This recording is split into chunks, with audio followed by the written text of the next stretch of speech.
예전에는 버스 정류장이나 길에 쓰레기통이 자주 보였어. 1995년 서울시 쓰레기통은 7,607개였다고 해. 하지만 무단 투기를 통해 과도한 쓰레기 양이 발생하고 제대로 된 분리수거가 되지 않았어. 또 미관을 해치고 악취를 발생시키고 과도한 관리비가 발생하는 등 여러 이유로 2007년까지 3,707개로 줄였지. 그런데 또 이번엔 쓰레기통이 사라져 불편하다는 민원이 많아지면서 다시 7,000개 이상으로 쓰레기통이 늘어났어. 하지만 쓰레기통이 다시 늘어나면서 이전과 같은 문제를 제기하는 사람들도 다시 많아지고 있지. 지자체는 이 문제를 해결하기 위해서 스마트 쓰레기통을 만들었지만 스마트 쓰레기통은 관리하기 힘들고 잦은 고장이 나면서 실질적인 도움이 되고 있지 않아. 쓰레기통이 있으면 확실히 편해. 버스 타기 전에 부담없이 음료 한잔 하기도 쉽고 쓰레기를 내 가방에 넣는 일도 생기지 않을 거야. 하지만 쓰레기통이 있으면 미관도 해치고 냄새도 날 테고 그 주변에 거주하는 사람들도 굉장히 불편할 거야. 지속적인 관리를 통한 세금도 많이 발생하겠지. 그럼 과연 우리는 어떻게 해야 할까? 이런 문제를 해결하기 위해 친환경 쓰레기통 에코빈을 만드는 그레이트 퍼즐의 신규용 대표는 이렇게 말해. 그것들을 철거해달라는 민원이 생겼을 때 해결할 수 있는 방법은 더 많이 설치해야지 문제가 근본적으로 해결될 수 있다고 생각을 합니다. 쓰레기 수수료 종량제를 실시하면서 서울시 기준으로 약 7,600개 정도 설치가 돼 있던 쓰레기통이 사람들이 집에 있는 생활 폐기물 쓰레기들을 쓰레기 봉투를 사기가 아까워서 길거리에 있는 쓰레기통에다가 그것들을 배출하게 되면서 많은 민원들이 발생했고 그로 인해서 쓰레기통을 많이 철거했던 그런 정책이었습니다. 근데 최근에는 무단 투기의 문제, 혼합 배출의 문제가 되게 심각해지기 때문에 정책들을 변경하는 사례들이 생겨나고 있습니다. 대표적으로 강남구청은 우리나라에서 가장 많은 960개의 쓰레기통이 설치가 돼 있고요. 서초구청은 2012년도에 쓰레기통을 철거하는 정책을 펼쳤습니다. 그래서 쓰레기통이 하나도 없었는데 비교당하는 기사가 나게 됩니다. 강남구청이랑. 그래서 2017년도에 480만 원짜리 쓰레기통 150세트를 설치하게 됩니다. 그리고 2018년도에 세종시는 쓰레기통 없는 쾌적한 거리를 만들겠다라고 공약을 합니다. 그런데 이 정책이 사실상 실패했음을 시인하는 바와 다름없는 정책 연구 자료를 2018년도에 피게 됩니다. 결론은 쓰레기통을 전진적으로 500세트를 설치하겠다. 사실상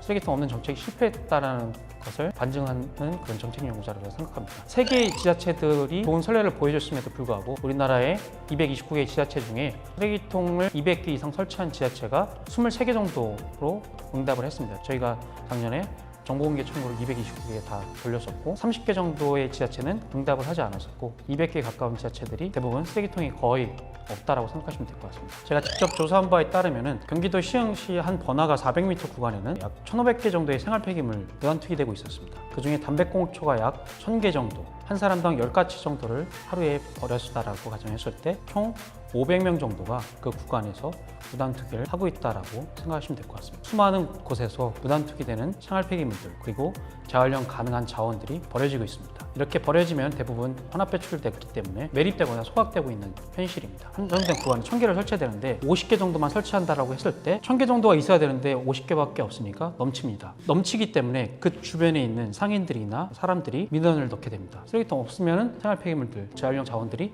무단 투기되고 배출되고 자연으로 가는데 이거는 분산되기 때문에 사람들이 그렇게 뭐라고 하지 않아요. 왜냐면 뭐 공공 일자리로 그것들을 수거하면 된다라고 생각을 하시는데 사실은 관점을 좀 바꿔야 될 때라고 생각합니다. 쓰레기통이 생겨서 그것들을 철거해달라는 민원이 생겼을 때 해결할 수 있는 방법은 더 많이 설치해야지 이 문제가 근본적으로 해결될 수 있다고 생각을 합니다. 일반적으로 길거리에 설치되어 있는 쓰레기통 같은 경우에는 일반 쓰레기 혹은 재활용 쓰레기통 이렇게 1개 혹은 2개를 설치하게 됩니다.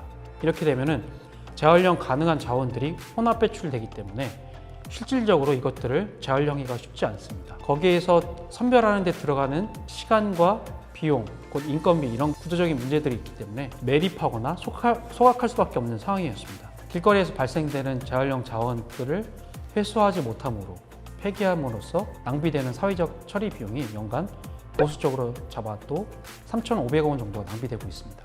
실종에 대한 분리배출 쓰레기통을 설치를 하면서 사람들이 얼마만큼 분리배출을 잘 하려고 하는지에 대한 조사를 했었는데요. 이종으로 분리배출했을 때는 약 50% 정도 수준에서 사람들이 분리수거를 할 수밖에 없는 그런 구조였죠. 옵션이 없었기 때문에.